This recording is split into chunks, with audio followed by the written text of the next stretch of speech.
¿Sabías que Claudia, el personaje que interpreta Kristen Dunst en Entrevista con el vampiro, fue construida a imagen y semejanza de la hija de la escritora de la saga, Anne Rice? Vamos por partes. Si eres más de cine que de libros, es muy probable que Entrevista con el vampiro te suene a peli súper taquillera, porque lo fue. Entrevista con el vampiro se rodó en el año 94 con un languidísimo Brad Pitt, un súper lujurioso Tom Cruise y una jovencísima Kristen Dunst. Y Anne Rice, que es la escritora de la saga, formó parte del equipo de guión. Pero en realidad, Entrevista con el vampiro es la primera de una saga de 13 novelas, nada menos que 13, que hicieron saltar a la fama a la escritora Anne Rice, la saga Crónicas Vampíricas, que no, por cierto, nada que ver con la serie. Como digo, la saga la hizo saltar a la fama y la convirtió en multimillonaria y súper conocida, pero al mismo tiempo esta saga esconde un montón de dolor. Vamos a empezar por el principio. Anne Rice nació en 1941 en Nueva Orleans y no se llamaba ni Anne ni Rice. En realidad se llamaba Howard Allen O'Brien. Y esta jovencísima mujer, desde muy chiquitita, tuvo claro que lo suyo era la literatura, concretamente la literatura fantástica. Todo lo que tuviera que ver con vampiros, brujas, hombres lobos, demonios, todo ser que habitase el inframundo estaba en la imaginación de una maravillosa Howard que desde los 5 años tomó la unilateral decisión de no volver a llamarse Howard nunca más. Dijo ella, a mí este nombre no me representa. Y desde los 5 años hizo que todo el mundo la llamase Anne. Lo de Rice llegó después. ¿Cómo? Pues porque cuando ella tenía 13 años tuvo que mudarse a Texas porque sus padres tuvieron que mudarse allí por trabajo. Fue un chasco para ella, que estaba enamoradísima de su ciudad natal, Nueva Orleans, pero a cambio conoció allí al gran amor de su vida. En el último año de instituto, Anne y Howard Rice se conocen y 2 años después se casan. Enseguida se marchan a vivir juntos a California y la verdad es que en ese momento todo era de color de rosa. Ella escritora, él poeta y pintor, ella estaba estudiando literatura creativa, todo iba fantásticamente y en el año 66 Anne se queda embarazada de su primera hija, Michelle. Sí, la niña que da vida a Claudia. Bueno, vida, a ver cómo os digo esto. En 1971, cuando Michelle tenía solo 5 años, le diagnostican una leucemia en fase terminal y en apenas unos meses muere.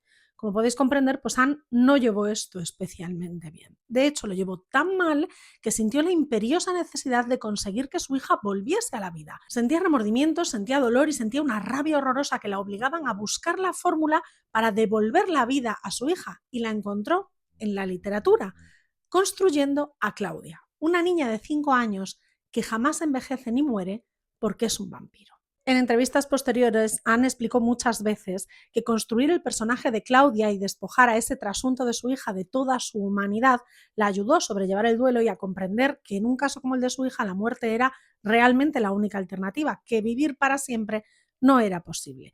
Pero el problema es que ese libro, que fue tan importante y tan bueno para la salud mental de Rice, no lo fue tanto ni para la crítica ni para el público. Entrevista con el vampiro se publicó en 1973 y la verdad es que pasó sin pena ni gloria. ¿Qué creéis? ¿Que Anne se rindió? Bajo ningún concepto. Entre 1973 y 1985, Anne Rice escribió bajo 2 seudónimos diferentes un par de novelas cortas de ciencia ficción y fantasía y un retelling súper oscuro del cuento de la Bella Durmiente, que en realidad es, bueno, bastante inquietante y que tiene 4 partes.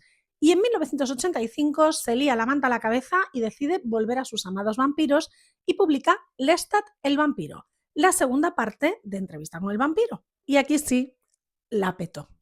Lestat el vampiro convirtió a Anne Rice en una escritora de fantasía súper reconocida. Hollywood empieza a fijarse en ella. Unos años después se compran los derechos no solo para Lestat del vampiro, que en realidad no acabó llevándose al cine, sino también para La reina de los condenados, la tercera novela que ya estaba escrita, y Entrevista con el vampiro, la primera, que fue por la que se comenzó. Vamos, todo iba miel sobre hojuelas. En esos tiempos empieza a escribir también la que para mí es la mejor saga de brujas de la historia, Las brujas de Mayfair, una trilogía ambientada entre Nueva Orleans y la Irlanda natal de la familia de Anne Rice. Ella empieza a hacerse muy conocida, la vida empieza a irle mejor y la verdad es que si quisiéramos hacer las cosas bien, podríamos decir colorín colorado. Podríamos decir que Anne se hizo súper famosa junto a sus vampiros, que así fue, que volvió a su Nueva Orleans natal y se compró una preciosa casita, que así fue, y que ella y su marido Stan criaron juntos y muy felices a su segundo hijo, que por cierto también se convirtió en escritor. Y así fue. El problema es que el cuento de Anne no acaba aquí. Este cuento, como casi todo lo que escribió Anne Rice, tiene muchas más sombras que luces. Así que lo que pasó fue que en 1998, en pleno momento de fama, felizmente casada, con un hijo ya criado que se estaba convirtiendo en escritor y de vuelta a su maravilloso llamado Nueva Orleans, a Anne Rice le diagnostican un diabetes tipo 2 terrible que le causa enormes problemas de salud, entre ellos un sobrepeso muy alto que le impide una buena movilidad. En este momento de terrible depresión y con una salud súper mermada, en 2002 su marido fallece inesperadamente. Rice entra en una espiral de autodestrucción terrible, decide mudarse de Nueva Orleans y se marcha a las afueras, a un pueblecito pequeño, decide dejar su casa, venderlo absolutamente todo, en parte huyendo de las hordas de fans que circundaban sus terrenos, porque recordemos que en aquel momento ya estaba en pleno auge y que todo el mundo quería pues, conocer a la famosa escritora de los vampiros y las brujas.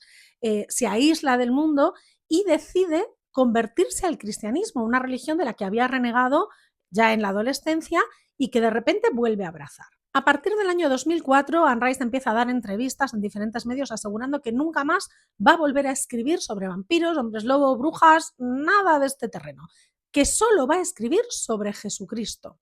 Y durante muchos años lo cumple. De hecho, tiene 3 sagas literarias de temática bíblica: Ramsés el Maldito, el Mesías y las Crónicas Angélicas. Pero su público, que era extremadamente fiel a sus relatos oscuros, en los que, insisto, para mí es una auténtica maestra, no recibió nada bien este cambio de temática y de títulos dentro de la producción de Anne Rice, así que finalmente en el año 2014 decide retomar las sagas vampíricas. Publica entonces El Príncipe Lestat, El Reino de la Atlántica y La Comunidad de la Sangre, con los que completa los 13 libros que forman parte de las Crónicas Vampíricas, y vuelve a publicar algún otro libro en otra saga diferente también de temática oscura. De hecho, empieza con los hombres lobo, que hasta entonces los había tenido un poquito apartados. Eso sí, mantiene un perfil social súper bajo, sigue aislada en su nueva y pequeña casa de los suburbios de Jefferson Parish, lejos del Nueva Orleans que tan feliz le había hecho, y no vuelve a alcanzar ese nivel de éxito que había tenido a principios de los 2000. El 11 de diciembre de 2021, y tras un accidente cerebrovascular en forma de derrame cerebral, Anne Rice fallece a los 80 años. Su hijo, que todavía vive y es un escritor bastante reconocido en Estados Unidos, trasladó sus restos mortales al cementerio de Nueva Orleans, así que ahora mismo la que para mí es la gran escritora de los vampiros y de las brujas descansa junto al cuerpo de su amadísima primera hija en el cementerio que tanto la inspiró en vida y en muerte.